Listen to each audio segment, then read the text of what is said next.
Welcome to icon India. ఎవరైతే ఈ 2025కి సంబంధించి పోటీ పరీక్షల కోసం ప్రిపేర్ అవుతున్నారో వారికి సంబంధించి ఈరోజు మనం ఇంపార్టెంట్ టాపిక్ని గురించి డిస్కస్ చేద్దాం. ఈ ఇంపార్టెంట్ టాపిక్ అవార్డ్స్కి సంబంధించి పద్మ అవార్డ్స్ని గురించి డిస్కస్ చేద్దాం. అయితే మీ అందరికీ ఒక చిన్న అనౌన్స్మెంట్. ఐకాన్ ఇండియా మీరు ప్రిపేర్ అవుతున్నటువంటి అన్ని పోటీ పరీక్షల కోసం ఆన్లైన్ మరియు ఆఫ్లైన్ క్లాసెస్ని అందిస్తూ ఉంది. ఆఫ్లైన్ క్లాసెస్కి సంబంధించి దిల్సుఖ్ నగర్ నుంచి మీరు ప్రిపేర్ అవుతున్నటువంటి RRB, SI constable, forest beat officer, అలాగే ఇతర పోటీ పరీక్షలకి సంబంధించినటువంటి అన్ని క్లాసెస్ని అందించడం జరుగుతోంది. ఇక మీరు ఆన్లైన్ ఆఫ్లైన్ ద్వారా ఎక్స్క్లూజివ్గా ఈఓ సిడిపిఓకి సంబంధించినటువంటి లేటెస్ట్ బ్యాచ్లో కూడా జాయిన్ అవ్వచ్చు. దీనికోసం క్రింద ఇస్తున్న నెంబర్స్ ద్వారా రిజిస్టర్ అవ్వండి. సో మనం ఈ వీడియో ద్వారా పద్మ అవార్డ్స్ 2025 గురించి డిస్కస్ చేయబోతా ఉన్నాం. దీనికి సంబంధించి ఈ వీడియోని ఎక్కువ మందికి రీచ్ చేసేందుకోసం ఈ వీడియోని లైక్ చేసి మీ ఫ్రెండ్స్కి షేర్ చేయండి. అలాగే మీ అభిప్రాయాలని కామెంట్ రూపంలో రాయండి. సో ఈ పద్మ అవార్డ్స్కి సంబంధించినటువంటి దానిలో 2025కి సంబంధించి ఎన్ని విభాగాలలో పద్మ అవార్డ్స్ని ప్రకటించడం జరిగింది అని అంటే 3 విభాగాలలో పద్మ అవార్డ్స్ని ప్రకటించారు. ఒక విభాగం వచ్చి పద్మ విభూషణ్ అని అంటున్నాం. ఈ పద్మ విభూషణ్కి సంబంధించినటువంటి దానిలో మనకి దీన్ని 8వ అత్యున్నత పౌర పురస్కారంగా దీన్ని పిలుస్తారు అని అంటే దీన్ని 2వ అత్యున్నత పౌర పురస్కారంగా పిలవడం జరుగుతోంది. పద్మ విభూషణ్ కంటే భారతదేశంలో అత్యున్నత పురస్కారంగా భారతరత్నాన్ని గుర్తించడం జరుగుతోంది. సో ఈ భారతరత్న తర్వాత అత్యున్నత పురస్కారంగా గుర్తింపు పొందినటువంటిది పద్మ విభూషణ్. ఈ పద్మ విభూషణ్ అనేది మనకి అసాధారణ మరియు విశిష్ట సేవకి గాను అందించడం జరుగుతోంది. ఈ విభాగంలో అవార్డ్స్ని ప్రకటించడం జరిగింది. ఇక నెక్స్ట్ 2వ విభాగం వచ్చి పద్మభూషణ్ అని అంటున్నాం. సో ఈ పద్మభూషణ్కి సంబంధించి ఉన్నత స్థాయి విశిష్ట సేవకి గాను ఈ అవార్డ్స్ని అందిస్తూ ఉన్నారు. ఇక నెక్స్ట్ దీని తర్వాత మరొక అవార్డుగా పద్మశ్రీని అందిస్తూ ఉన్నారు. ఏదైనా రంగంలో విశిష్ట సేవలు అందించినటువంటి వారికి పద్మశ్రీని అందించడం జరుగుతూ ఉంది. ఇలా ఈ 3 కేటగిరీలకి సంబంధించి పద్మ అవార్డ్స్లలో 1 పద్మ విభూషణ్ అని అంటున్నాం, 2 పద్మభూషణ్ అని అంటున్నాం, 3 పద్మశ్రీ అని అంటున్నాం. ఈ అవార్డ్స్ మనకి భారతరత్న తర్వాత అత్యున్నత అవార్డ్స్గా భారతదేశంలో గుర్తించడం జరుగుతోంది. భారతదేశంలో మొదటి అత్యున్నత పురస్కారం, భారతదేశంలో మొదటి అత్యున్నత పురస్కారంగా మనం భారతరత్నాన్ని గుర్తించాలి, తర్వాత పద్మ విభూషణ్ని గుర్తించాలి, ఆ తర్వాత పద్మభూషణ్ని గుర్తించాలి, ఆ తర్వాత పద్మశ్రీని గుర్తించాలి. ఈ పాయింట్ ఆఫ్ వ్యూలో ఎగ్జామినేషన్లో క్వశ్చన్స్ అడగడానికి అవకాశం ఉంటుంది. అలా క్వశ్చన్ అడిగితే ఇలా ఆన్సర్ చేయండి, మీ ఆన్సర్ సరైనటువంటి ఆన్సర్ అవుతుంది.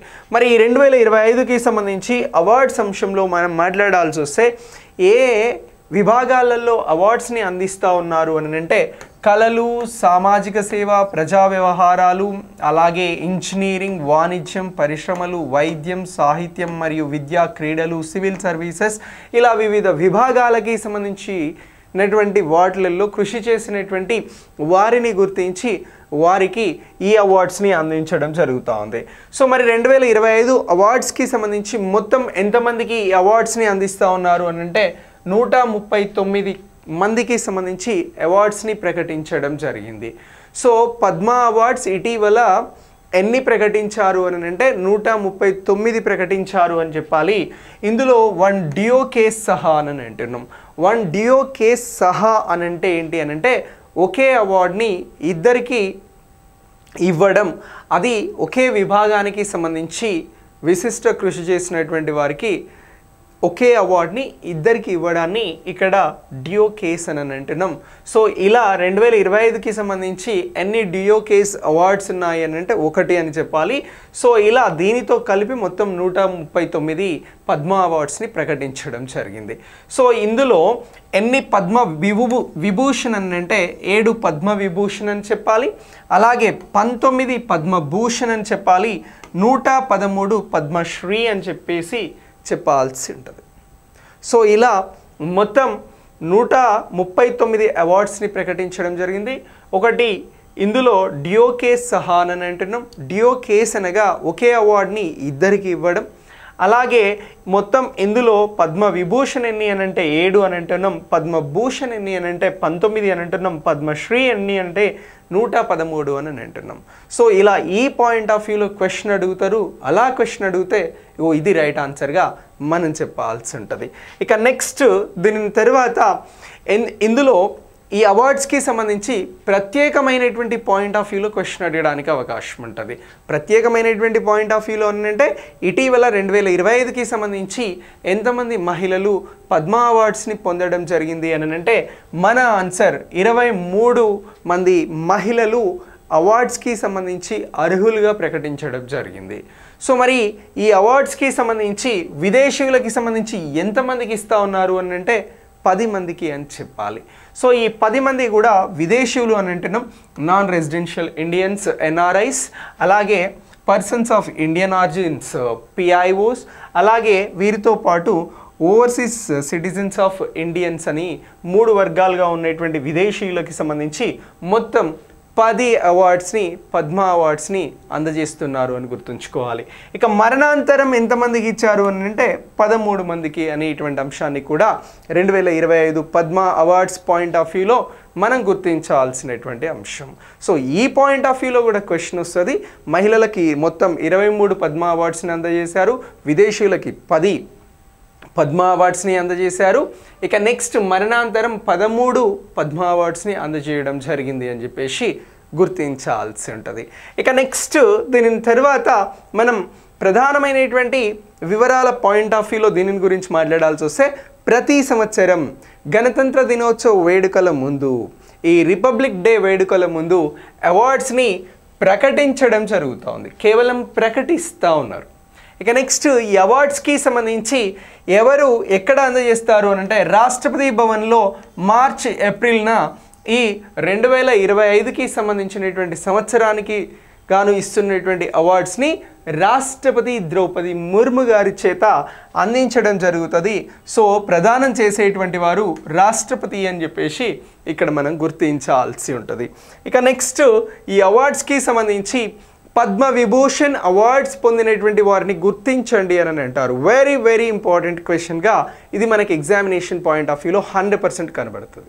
సో పద్మవిభూషణ్ అవార్డు మొత్తం ఎంతమందికి అందజేశారు అని అంటే మనం 7 మందికి అందజేశారు అని చెప్పేసి ఇంతకుముందు మాట్లాడినాం. ఆ 7 మంది ఎవరు, ఏ రాష్ట్రాలకు సంబంధించినటువంటి వారు, ఏ విభాగంలో అవార్డ్స్ని పొందారు అని అడిగితే మనం చెప్పాల్సింది ఒకటి డాక్టర్ దువ్వూరు నాగేశ్వర్ రెడ్డి గారు వైద్యంలో తెలంగాణ నుంచి పద్మవిభూషణ్ అవార్డుని పొందడం జరిగింది. ఇది 2వ అత్యున్నత భారత పురస్కారంగా గుర్తుంచుకోవాలి.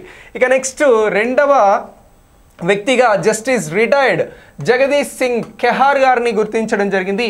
ప్రజా వ్యవహారాలలో చండీగఢ్ నుంచి ఈ అవార్డుని తీసుకుంటా ఉన్నారు పద్మవిభూషణ్. ఇక నెక్స్ట్ కుముదిని రజనీకాంత్ లకియా గారికి కళల విభాగంలో గుజరాత్ నుంచి అందిస్తూ ఉన్నారు.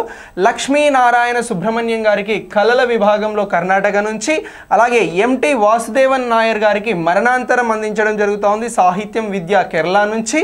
అలాగే ఓసాము సుజీకి మరణాంతరం వాణిజ్యానికి పరిశ్రమలకి సంబంధించి జపాన్ నుంచి అందిస్తూ ఉన్నారు. ఇక నెక్స్ట్ జపాన్కి అందించడం జరుగుతూ ఉంది. శారదా సిన్హా మరణాంతరం కళా విభాగానికి సంబంధించి బీహార్కి అందించడం జరుగుతూ ఉంది. ఇవి పద్మవిభూషణ్ అవార్డ్స్కి సంబంధించింది.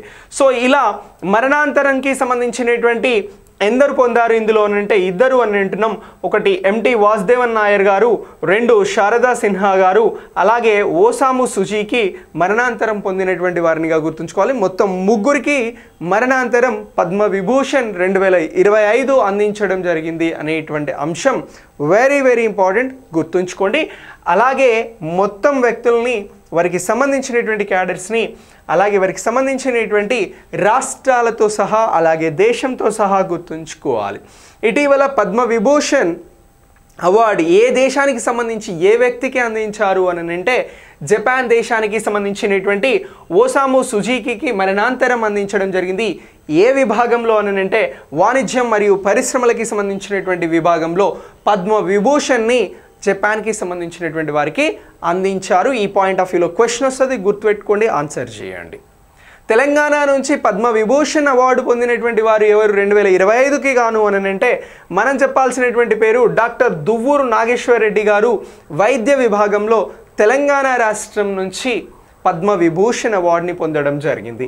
ఇక నెక్స్ట్ ఈ పద్మ విభూషణ్ అవార్డులలో మహిళలు ఎవరైనా ఈ అవార్డుని 2025కి గాను తీసుకున్నారా అని అంటే మనం చెప్పాల్సినటువంటి పేరు శారదా సిన్హా. ఈ మరణాంతరం కళ్ళు బీహార్కి సంబంధించి తీసుకోవడం జరిగింది అనేటువంటి అంశాన్ని ఇక్కడ గుర్తించాల్సి ఉంటుంది. సో ఇలా ఈ పద్మ విభూషణ్కి సంబంధించినటువంటి అవార్డ్స్ని మనం గుర్తించాలి రెండవ అత్యున్నత పౌర పురస్కారాలుగా.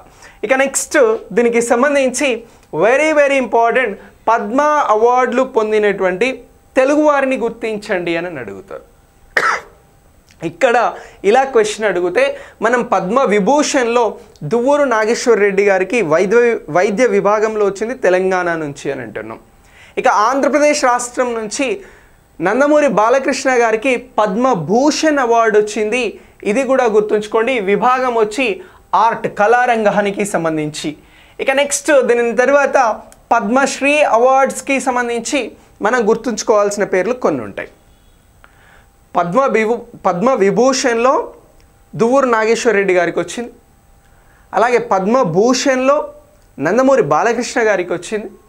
ఇక నెక్స్ట్ పద్మశ్రీ అవార్డ్స్ని గురించి గుర్తించాలి. పద్మ విభూషణ్లో ఒకరున్నారు, పద్మభూషణ్లో ఒకరున్నారు, పద్మశ్రీలో కొద్దిమంది వ్యక్తులు ఉన్నారు. ప్రీవియస్గా గ్రూప్ 1కి సంబంధించినటువంటి ఎగ్జామ్లో క్వశ్చన్ అడగడం జరిగింది పద్మ అవార్డ్స్కి సంబంధించి. రానున్నటువంటి ఎగ్జామ్స్లో కూడా క్వశ్చన్ అడుగుతారు. అలా క్వశ్చన్ అడిగితే మీరు దీనికి సంబంధించి ఆన్సర్ అనేది చేయాలి. సో ఇక్కడ ఈ పద్మ అవార్డ్స్కి సంబంధించినటువంటి దానిలో మనం గుర్తించాల్సినటువంటి పేరు కేఎల్ కృష్ణ గారు. సాహిత్యం మరియు విద్యకి సంబంధించిన విభాగంలో ఇక్కడ అవార్డుని తీసుకోవడం జరిగింది. ఏ రాష్ట్రం నుంచి అని అంటే ఆంధ్రప్రదేశ్ అని అంటున్నాం. ఇక నెక్స్ట్ మాడుగుల నాగఫణి శర్మ గారు కళల విభాగంలో ఆర్ట్కి సంబంధించి ఆంధ్రప్రదేశ్ రాష్ట్రం నుంచి అవార్డుని తీసుకోబోతా ఉన్నారు, పద్మశ్రీ. ఇక మిరియాల అప్పారావు గారు మరణాంతరం కళల విభాగంలో ఆంధ్రప్రదేశ్ నుంచి అవార్డుని తీసుకుంటా ఉన్నారు. ఇక నెక్స్ట్ వాదిరాజ్ రాఘవేంద్రాచార్య గారు పంచముఖికి సంబంధించి పంచముఖి రాఘవేంద్రాచార్య గారు ఉన్నారు. సాహిత్యం మరియు విద్యకి సంబంధించి ఆంధ్రప్రదేశ్ రాష్ట్రం నుంచి అవార్డుని తీసుకోబోతా ఉన్నారు, పద్మశ్రీ అవార్డ్స్ వీరంతా. ఇక నెక్స్ట్ తెలంగాణ నుంచి ఒక్కరికి మాత్రమే పద్మశ్రీ వచ్చింది. సో వారు ఎవరు అని అంటే మందకృష్ణ మాదిగ గారు, పబ్లిక్ అఫైర్స్కి సంబంధించి. సో ఇలా ప్రజా వ్యవహారాలలో తెలంగాణ నుంచి తీసుకోబోతా ఉన్నారు. ఇలా మనం ఈ అవార్డ్స్కి సంబంధించి గుర్తించాల్సి ఉంటుంది. సో ఈ పాయింట్ ఆఫ్ వ్యూలో క్వశ్చన్ అడిగితే కాదు, మీకు జరగబోయేటువంటి ఎగ్జామ్లో పక్కా క్వశ్చన్ అడుగుతారు. మీకు జరగబోయేటువంటి ఎగ్జామ్లో పద్మ అవార్డ్స్కి సంబంధించి తెలుగు వ్యక్తులను గుర్తించండి అని చెప్పేసి మీరు ఏ రాష్ట్రంలో ఎగ్జామ్ రాస్తే ఆ రాష్ట్రానికి సంబంధించి క్వశ్చన్ అడుగుతారు. అలా క్వశ్చన్స్ అడిగితే మీరు ఆన్సర్ ఇవ్వాలి. వ్యక్తులనిచ్చి వారి రంగాలనిచ్చి చిత్తపరచమనొచ్చు, వారు ఏ విభాగాలలో అవార్డ్స్ని పొందారు అని అడగవచ్చు. అలా అడిగితే మీరు చెప్పాల్సినటువంటి ఆన్సర్ అనేది ఇక్కడ ఏంటి అని అంటే పద్మ విభూషణ్కి సంబంధించినటువంటి అవార్డు అనేది దువ్వూరు నాగేశ్వర్ రెడ్డి గారికి వైద్య రంగంలో వచ్చింది, తెలంగాణ నుంచి తీసుకున్నారు అని చెప్పాలి. ఇక పద్మభూషణ్కి సంబంధించినటువంటి అవార్డు నందమూరి బాలకృష్ణ గారికి కళల విభాగంలో ఇవ్వడం జరిగింది, ఆంధ్రప్రదేశ్ రాష్ట్రం నుంచి అని చెప్పాలి. ఇక దీని తర్వాత పద్మశ్రీ అవార్డు అనేది తెలంగాణ నుంచి మందకృష్ణ మాదిగ గారికి ఇవ్వడం జరిగింది, ప్రజా వ్యవహారాలు అని చెప్పాలి. ఇక ఆంధ్రప్రదేశ్ రాష్ట్రం నుంచి పద్మశ్రీ అవార్డు పొందినటువంటి వ్యక్తులుగా మనం గుర్తించాల్సినటువంటి పేర్లు కేఎల్ కృష్ణ గారు సాహిత్యం మరియు విద్యలో ఆంధ్రప్రదేశ్ నుంచి పద్మశ్రీ అవార్డుని గెలుచుకున్నారు. ఇక నెక్స్ట్ మాడుగుల నాగఫణి శర్మ గారు కళల విభాగంలో ఆంధ్రప్రదేశ్ నుంచి పద్మశ్రీ అవార్డుని పొందుతా ఉన్నారు. ఇక నెక్స్ట్ మిరియాల అప్పారావు గారు మరణాంతరం కళల విభాగంలో ఇక్కడ ఆంధ్రప్రదేశ్ నుంచి పద్మశ్రీ అవార్డుని పొందుతా ఉన్నారు. ఇక నెక్స్ట్ వాదిరాజ్ రాఘవేంద్రాచార్య గారు పంచముఖికి సంబంధించి సాహిత్యం మరియు విద్యకి సంబంధించినటువంటి విభాగంలో ఆంధ్రప్రదేశ్ నుంచి ఇక్కడ పద్మశ్రీని పొందడం జరుగుతూ ఉంది. అంటే ఆంధ్రప్రదేశ్ నుంచి పద్మశ్రీ వచ్చినటువంటి వారు 4, అలాగే పద్మభూషణ్ వచ్చినటువంటి వారు 1, పద్మ విభూషణ్ వచ్చినటువంటి వారు ఆంధ్రప్రదేశ్ నుంచి ఎవరు లేరు. ఇక్కడ పద్మ విభూషణ్ తెలంగాణ నుంచి ఒక్కరికి వచ్చింది, అలాగే పద్మభూషణ్ తెలంగాణ నుంచి ఎవరు ఎంపిక కాలేదు, అలాగే పద్మశ్రీకి తెలంగాణ నుంచి ఒక్కరికే రావడం జరిగింది, మందకృష్ణ మాదిగ గారు. సో ఈ పేర్లను గుర్తుంచుకోండి. వారికి వచ్చినటువంటి విభాగాలను కూడా మనం చర్చించడం జరిగింది. ఎగ్జామ్లో క్వశ్చన్ వస్తుంది, 100% రాసి పెట్టుకోండి. ఇలా ఈ అవార్డ్స్ని మనం గుర్తుంచుకోవాలి. మరి పద్మ అవార్డ్స్ ఎప్పుడు ప్రారంభమైనవి అని చెప్పేసి క్వశ్చన్ అడుగుతారు. పద్మ అవార్డ్స్ ఎప్పుడు ప్రారంభమైనవి అని అంటే 1954లో ప్రారంభం అవ్వడం జరిగింది. ఓకే, సో ఈ అవార్డులు అనేవి దేశంలో అత్యున్నత పౌర పురస్కారాలుగా మాట్లాడుతున్నాం భారతరత్న తర్వాత. సో ఇక నెక్స్ట్ ఈ అవార్డ్స్కి సంబంధించి మొట్టమొదటిసారి ఇవి ప్రకటించబడినటువంటి సంవత్సరం 1954 అని అంటున్నాం. పద్మ అవార్డ్స్ అనేవి 1977 నుంచి 1980 వరకు వీటిని నిలిపివేయడం జరిగింది. ఆ తర్వాత 1993 నుంచి 97 వరకు కూడా అవార్డ్స్ని నిలిపివేయడం జరిగింది అనేటువంటి అంశాన్ని మనం ఇక్కడ క్లారిటీగా గుర్తించాల్సి ఉంటుంది. మరి ఈ అవార్డ్స్కి సంబంధించిన డిజైన్ ఎలా ఉంటుంది అని చెప్పేసి ఎక్కడైనా క్వశ్చన్ వస్తే మీరు చేయాల్సినటువంటి ఆన్సర్ ఏంటి అని అంటే, ఈ అవార్డ్స్ అనేవి బ్రోంజ్ పదార్థంతో రూపొందించబడతాయి అని గుర్తుంచుకోవాలి. పద్మ విభూషణ్కి సంబంధించి 3 సుస్థిర పత్ర ఆకారాలతో ఈ డిజైన్ అనేది ఉంటుంది. పద్మ విభూషణ్ అవార్డు బ్రోంజ్ పదార్థంతో తయారై 3 సుస్థిరమైనటువంటి పత్ర ఆకారాలను కలిగి ఉంటుంది అనేటువంటి అంశాన్ని గుర్తుంచుకోండి. పద్మభూషణ్లో ఈ 2 పత్ర ఆకారాలు ఉంటాయి. పద్మశ్రీలో 1 పత్ర ఆకారంతో దాన్ని డిజైన్ చేయడం జరుగుతూ ఉంది అనేటువంటి అంశాన్ని మనం ఇక్కడ గుర్తించాల్సి ఉంటుంది. Very very important. సో ఇలా పద్మ అవార్డ్స్ అనేవి తెలుగు వ్యక్తులకి ఎందరికి వచ్చాయి అని అంటే, తెలంగాణ నుంచి 2కి, ఆంధ్రప్రదేశ్ నుంచి 5గురికి, మొత్తం 7 మందికి పద్మ అవార్డ్స్ వచ్చినాయి. తెలంగాణ నుంచి 1 పద్మ విభూషణ్, 1 పద్మశ్రీ వచ్చింది. ఆంధ్రప్రదేశ్ నుంచి 1 పద్మభూషణ్, 4 పద్మశ్రీ వచ్చాయి అనేటువంటి అంశాన్ని ఇక్కడ గుర్తుంచుకోవాలి. ఇది ఎగ్జామ్లో బిట్గా ఖచ్చితంగా ఉంటుంది. సో దీన్ని గుర్తుంచుకోండి. మీకు సంబంధించి మీ మిత్రుల కోసం, ప్రిపేర్ అయ్యే అభ్యర్థుల కోసం ఈ వీడియోని షేర్ చేయండి. Thanks for watching. నెక్స్ట్ వీడియోలో మళ్ళీ కలుద్దాం.